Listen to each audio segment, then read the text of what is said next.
It's your host, Jordan McCook, coming to you guys live for another segment of the McCook&Co radio show. If you don't know, now you know. I remember them nights we used to struggle, couldn't stay out of trouble. Picking up from the wires, now it's time to take off the muzzle. For you to be so young, man, I'm just blown away because when I met you, man, I met you at Light It Up, man. Saw you on stage, man, preaching, doing your thing, and I'm like, yo, he's like, he got to be like 35, going on 40 somewhere in there, man. This dude is talented, bro. Yeah, man. It seems like you got a lot of experience doing what you do, man. For those that don't know, man, if we can run the clip, man, run the video of Mr. Austin Blue. We like to see the people that have all the accolades, who have a lot of stuff, but we don't really want to know how they got there. We don't really know about their process because we don't really care. We just want to know about what you have right now. But and it's kind of sad that I'm looking at the 2016 presidential candidates and they have success, and Hillary Clinton and Donald Trump. I'm more concerned about his process. How did you get there? How did you get this amount of money? Did you get it with integrity? Did you get it with humility? Did you get it by being kind to people, or did you step over people? We're not concerned enough about people's process. We just want to know about the product. Man, bro, do you remember that moment? I do. Just like that's when, the whole Donald Trump being in office thing. That's like when he started winning a few of the some of that's after he won the Iowa caucus. So I was like, okay, this dude really might be like our president. Right. And just to see kind of just like what I see on Facebook and Instagram and all the things and like that we just things that we grow up in our everyday generation, man. Like we're really not. Like we really don't care how people get successful. Right. Like we just want to see, we just want to see people like, oh man, dude got a chain on and dude got this and dude got that. Right. But it's just like, man, I really want to talk to somebody and see like, man, how did you get that? Right.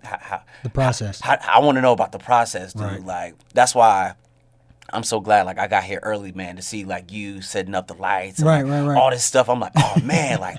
Man, these dudes know what they doing. Right. Like that's what I like to be around, man. Like people that know what they're doing and know how to what correctly I noticed go about you, their man, process. even from the first time me hearing you speak, man, at Light It Up, bro, you've always been open. You've always been transparent. You've always been in that moment. You know what I mean? Like, yo, like I'm not trying to fake. I'm not trying to be nothing that I'm not. I'm just gonna give y'all the real deal. And you speak openly, man, about an addiction you used to have, man. Talking about man, look. Yeah, we could talk about that. Go for it. When I tell you the addiction of pornography was so heavy on my life, man, it was something that I really feel like the devil had me in his hand almost. Right.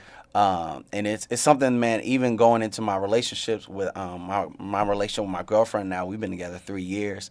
And man, that dude, I'm telling you, I'll be sitting in church and like I can still like a video I watched in like 2008 will pop back into my head. Right. So like that's how strong it was. Right. I mean, and like that's into young men. Like I mean, it's kind of something that like we've stopped talking about, like the porn addiction. But like, dude, it's heavy. Yeah, it's especially like on people who are married. I mean, I really think that like. That can be a hindrance in some people's relationship is an addiction of porn. So yeah, man, we can talk about that all day, man. I saw I was coming back from LA last year, I was coming back from LA last year, and I was in the airport, and dude, I saw a porn star, and it was like, what the heck? And it's like, and it kind of like made me realize, like, dude, you got it. Like you used to be bad. Yeah, like, yeah. If I can recognize you by face, and then on top of that, she had her daughter with her. I'm like. They have families. Right. I'm like they live a normal life. Right. I'm like, so yeah, man. Talking about gospel music, man. We were talking about that blurred line. Talking about is it getting boring, man? Is it getting? I mean, what people want to hear? Where's the creative juices? I mean, I know a lot of times we try. We're religious, It's we got to be you know what I mean? And like you said, babies crying and all that kind of stuff. Man, talk about it, bro.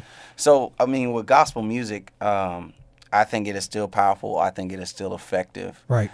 But we have got to do there's so many like areas that we can grow and we can become powerful. And I think gospel musicians are the best musicians on the planet. Right. If you talk to any good gospel musician that's on tour with Beyonce. I was hanging out with Beyonce's drummer a couple days ago in church. Her and her sister love God, passionate about the things of God.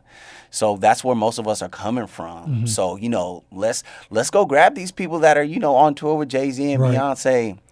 And let's talk about their passion for God, and let's get them producing our stuff. Right. And we need to have the absolute best people working on our music and our gospel music, so that way we can reach people, man. Just because, like, if you listen to Migos, if you listen to Kanye, you know, most people, they're like, man, what does the music sound like? What do the beats sound like? Right. You know, are they using, using Logic? Are they using this? Are they using Studio One? Are they doing that? I mean, we got to get enlightened on the best equipment, like the best software. Like, what is Timberland using right now? Right. That's what I want to know, because that's what I want to work with. That's what I want to sample with. So yeah, man, if we're not careful, man, not only are we gonna lose people in church, we can lose people in our music too, man. And I mean, and my stance on it all, man, and we made a video about this not too long ago, talking about, is it okay for Christians to listen to secular music? Is that okay with the content that's in secular worldly music? Is it okay for Christians to partake? And my stance on that whole matter was, you know, talking about gospel music and these gospel artists, what I see is a lot of them are biting from songs from secular music. Yes, sir. From the world. Yeah. You talk about Christian rappers and all that kind of stuff, and you can't get into the hymns and all that kind of stuff. Yeah. They're biting the same style. And when I say biting, they're stealing or copying the same style from hip-hop artists. Yeah. From rappers who are creating this kind of stuff.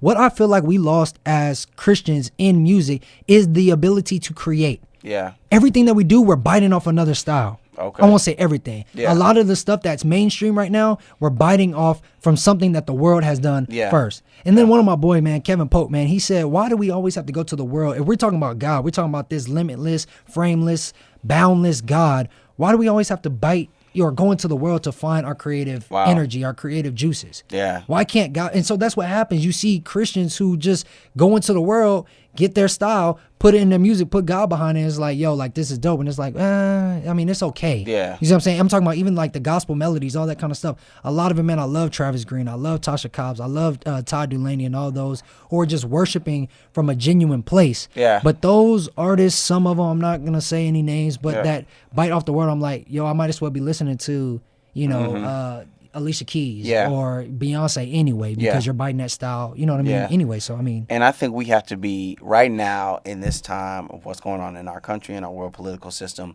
you have to be careful. You have to make a stance on who you are. Right. Like, if, you know, like if a Christian rapper, let's say they want to sample something from maybe like a Kanye song or something like that. Yeah, I mean, even if the lyrics aren't saying necessarily Jesus, you got to be talking about Jesus stuff and God stuff. Right. And you got to let the light, like you said, whatever's inside of you, man, take that to the world. Like, I'm not going to take things from the world. And of course, like, we have to remain relative. I'll say this. Gospel artist, Christian, gospel Christian, anything. If your message is Christ, we have to remain relevant without becoming relative. Right. You know what I mean? Right. So like, we have to be able to catch the ear of anybody, but be able to catch the souls of somebody like nobody else can, man. We must understand that we are the most effective, powerful people on the planet when we keep who we are as Christians, when I don't compromise. Right. So like, if I'm a gospel artist and, you know, let's say Kanye want to do a song with me, but then he asked me to snort a line of coke. Probably not Kanye. Right.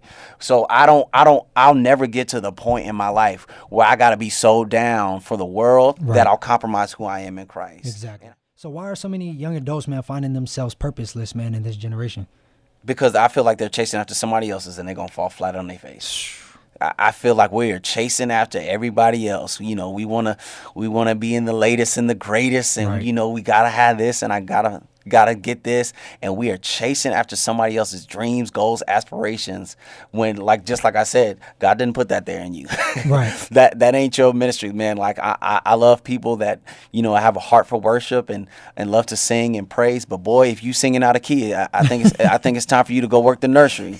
And I'll always be out, me and my, you know, my little brother, you know, Josh Green very well, man. Look, like, we're like you know, maybe this is your time Right. where God is moving you to, you know, Something my else. floor. Yeah, something else, a little different. But dude, we get so frustrated just because like we want to have the things inside of us that God did not put there. Right. So And yeah. what I see, bro, a lot of times, man, when you get Christians, man, you feel like your ministry is only within the four walls. Oh God. You see what I'm saying? Yeah. Like, if you're not good at something within those four walls or Yeah. the church, then you're not good. Yeah. Then God just throws you to the side. But the church is who you are. Yeah. He said, on this rock, I will build my church. Not this building, Yeah, not this, brick and mortar. Yeah. But who I'm calling you to be. Yeah. And so no matter where you go, if you got a radio show, you in the NBA, you got a clothing brand. I don't care what it is, you play the bass. Yeah. Be who I called you to be. Yeah. You see what I'm saying? Yeah, man. Represent, like you said, represent God everywhere, in every aspect, every area of your life. Yeah, and I might get in trouble for saying this, and I actually, I said this in that same video clip that you guys just played with me kicking the box. Man, I started off that message saying, I know I might get in trouble for this, but the last thing the world needs is a good pastor. Right. That's the absolute last thing that we need. There needs to be less Austin Blues. Man, I want my CEOs, man. Like, imagine if the CEO of Sony was an on-fire Christian. Wow. Imagine if the CEO of Beats. Right. Dude, if we have more people in charge making the decisions that are on fire for God, man, we'll see a change in this country and in this world, man. So it's time, man. Like, we gotta, I encourage people, go get your doctorate degree. I mean, still stay in love with Jesus, but go out, go into the world, man. And the Bible says that, and that's coming right from the mouth of Jesus. So that ain't even being subjective or anything like that. Jesus said, "Go into the world and make disciples of men." Yeah, man, that's our job. A deeper sense, living bliss. Won't you listen here? Don't tell me what I can is gonna happen if God is willing. Touch your heads and touch your hearts if you ready to book. This is the radio show of Jordan McCook. Let me say it once more before I go to the hook. This is the radio show of Jordan McCook. Yeah. Ready, set, let's go. You know we here. It's McCook&Co. It ain't going nowhere. Ready, set, let's go. It's McCook&Co. We got a radio show. Yeah.